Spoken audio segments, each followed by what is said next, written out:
possibility that that bow falls over at some point in this review.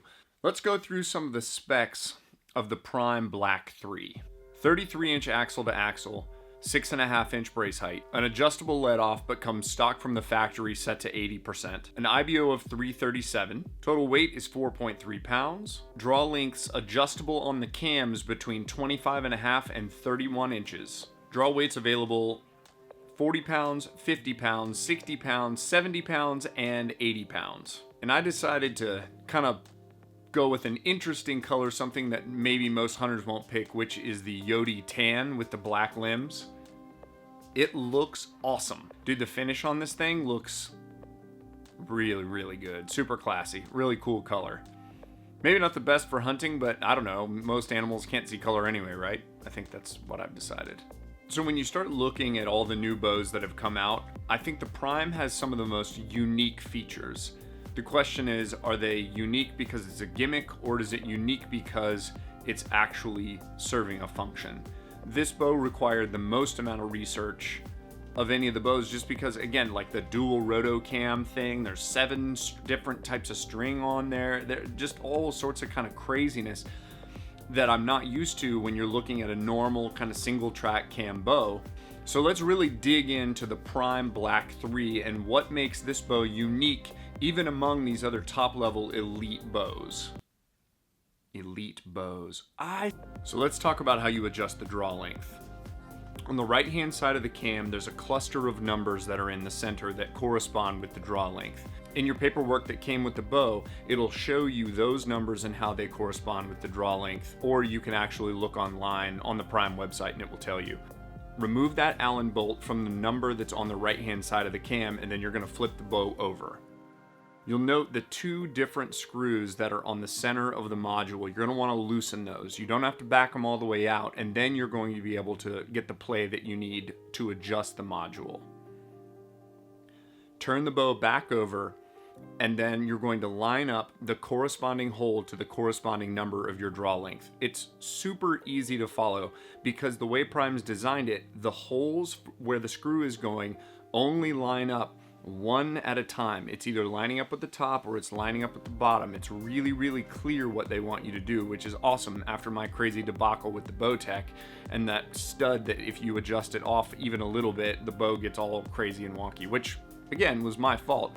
It's just Prime seems to have made it a little more idiot proof. So the only other thing that you're going to want to adjust when you're adjusting your draw length is the outside cable stop. You'll see it pictured here. You're going to want that number. You'll see on mine, it's on number 2, and so is the number on the inner cluster. That's number 2 as well. You're going to want those to match. So if you're moving yours to 6, you want to move it to 6. If you're moving it to 3, you want to move it to 3. Makes sense. So let's mix it up a little bit, and let's actually talk about some of the bad things about the bow first. In order to adjust the cams, you've got to have a bow press. So you've got to compress the limbs, and then you're using the actual cables to introduce cam lean by, kind of the old school method of twisting the strings or untwisting the strings. So from a function standpoint, it's not nearly as easy to work on as something like the Bowtech that has that, that has the capability within the axle. The second thing is there are 7 different strings on this bow.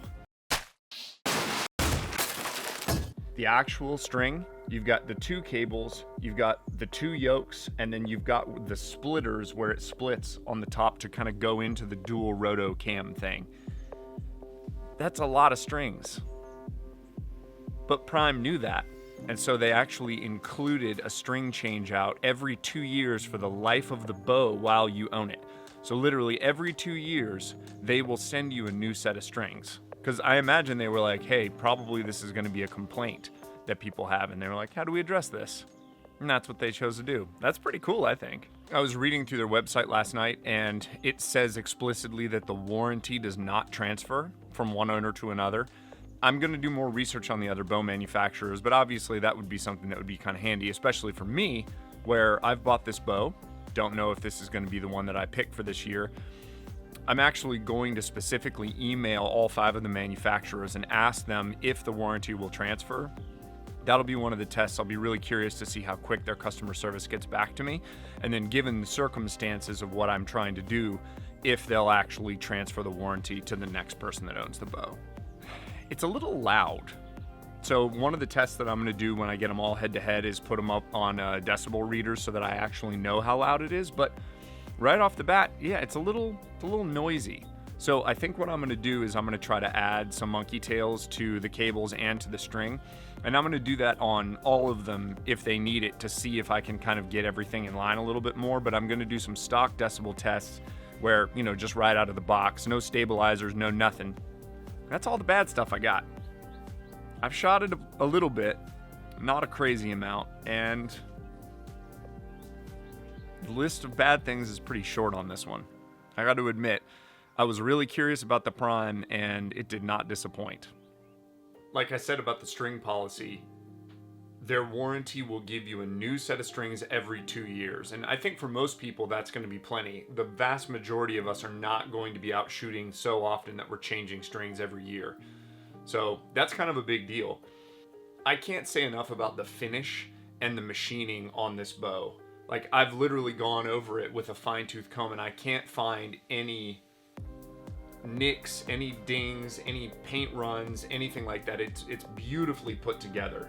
So if you think about the stability aspect of having your pulling points be off of two cams instead of off of a single track, in theory, it's going to help with that little bit of kind of shiver, that little bit of shimmy that we all have in our shots. In theory, that dual rotocam system on top and bottom should kind of alleviate some of that.